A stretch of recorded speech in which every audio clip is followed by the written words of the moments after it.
Hi, friends. Welcome back to Peak Flicks Reading and Writing with Miss Eliza. Today is day 8. Thank you. Hi, friends. It's Miss Eliza here, and welcome back to Peak Flicks Reading and Writing. Today is day 8. All right, here. So, our reading teaching point is I can learn from captions. And we have been talking about captions throughout our time together, right? I know we dove into it for our photographs and our diagrams. And today we're going to go ahead and read a few important captions in our nonfiction mentor text.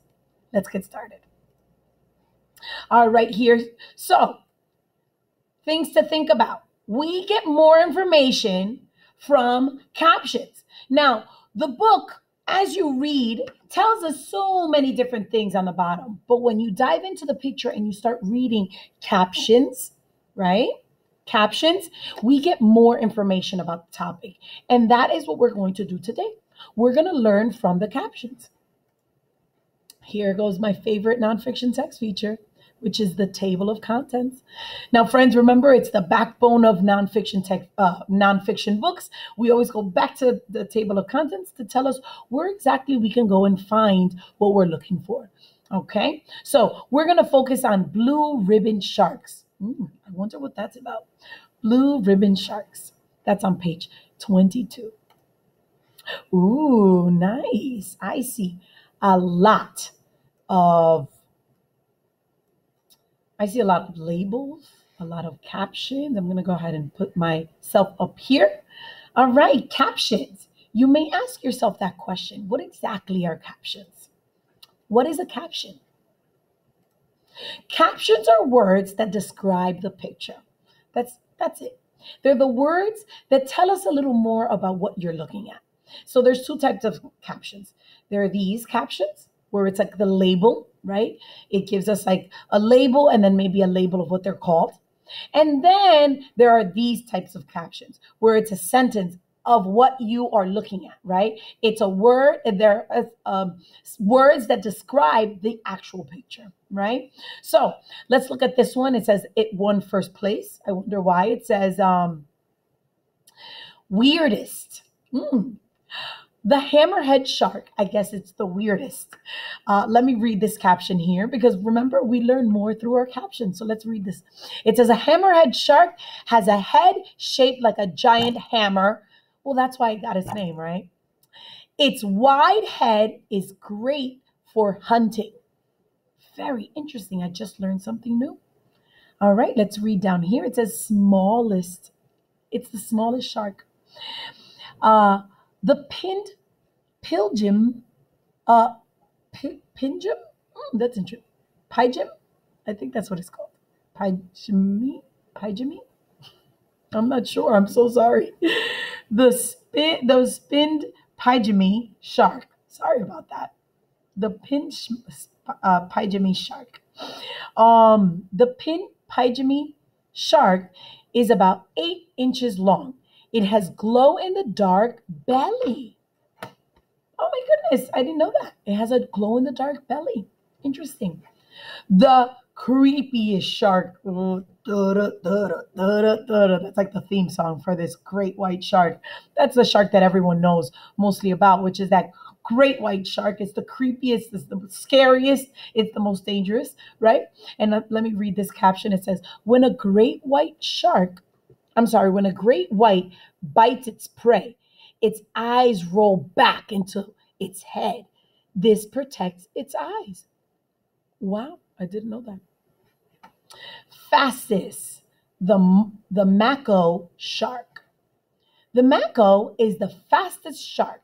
It can swim up to 20 miles per hour. Makos leap clear out of the water to catch prey. Wow, they leap. That's incredible. All right, friends. Well, that is what you are going to do today. Okay? We learned so much through those captions, friends. Today, you are going to take out that same nonfiction book that you have been reading, just like us. This is our mentor text. Look and check out the book that you've been reading thus far, and look to see if you can Read the captions. Take a closer look at the captions. Now, we always are reading with the lens of an author.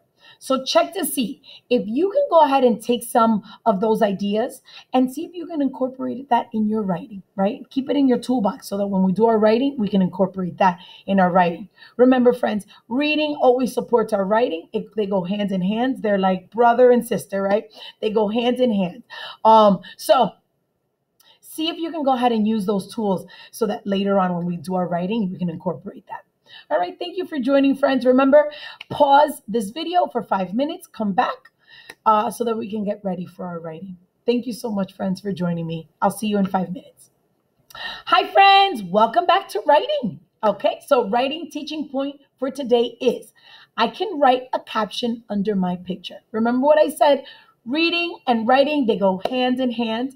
They support one another. So when you're reading those nonfiction books, make sure that you're always keeping a little toolbox near, an imaginary toolbox. You put it in your pocket so that you can incorporate those features inside your All About book. Now, remember, you're going to go back to your writing, friends. We're not writing a new page. We're going to go back to a drawing or a picture that we had that we already did, and we're going to add a caption to it. Now, remember, a caption describes the picture that you are working on. All right, so let me dive into that a little bit more right here. So remember, we're going to write a caption under a picture. So this is my journal here. I am going to go ahead and write a caption. Now, I have to make my decision. I don't know where I want to write a caption. Now, remember, I drew a picture here, and this is kind of like a caption, right? That describes a little bit of the picture. Let me see here. So I did another one on pups, right? And that's like a little label and a caption, I guess. And then I did this one here where it says that they can smell blood from miles away, but I wrote that here. And then I also did a diagram here and so let me see. I think I'm going to go back, friends. I think I'm going to go back to pups. And I remember that I read something about pups and it said that they stay in shallow water. So you see how the water is shallow here? They stay in shallow water until they get bigger. So I think I'm going to incorporate that information in my caption here. So I'm going to carve out a little space. What I'm going to do is I'm going to erase a little bit here so that I can create a little box. And you're going to watch me to see how I do that. Now, I can also incorporate that caption up here.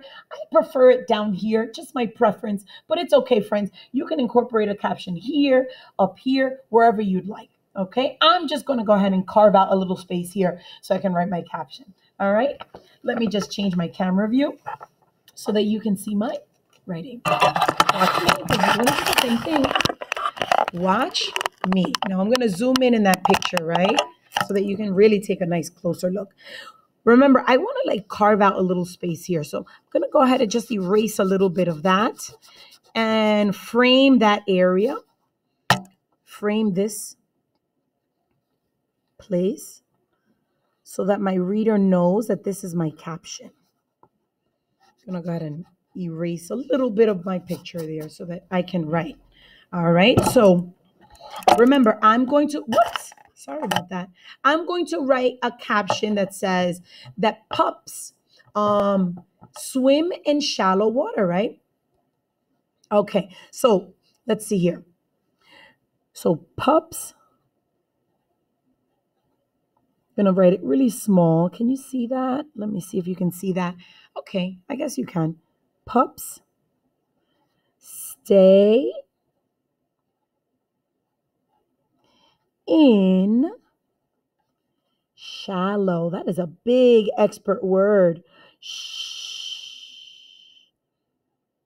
Ah. L. Oh. W. Pups stay in shallow water. Period. All right, that's my caption right there. All right, friends. I hope that was clear. There it is. I hope that was clear. A little caption that describes the picture. Okay, because this is shallow water. These are pups, and then they stay in shallow water. Okay, all right, friends. Now it is your turn. All right, I'm gonna just move myself here. Your turn. All right, take out that writing journal. I want you to go back to your pictures. Don't draw a new one. Don't add more information. That's not what we're doing today. Today, we are only adding a small caption. And remember, a caption describes the picture. Whoops. Uh, sorry. Sorry about that, friends. So sorry. A caption describes the picture, just like how I did here. Just like the author did here, right?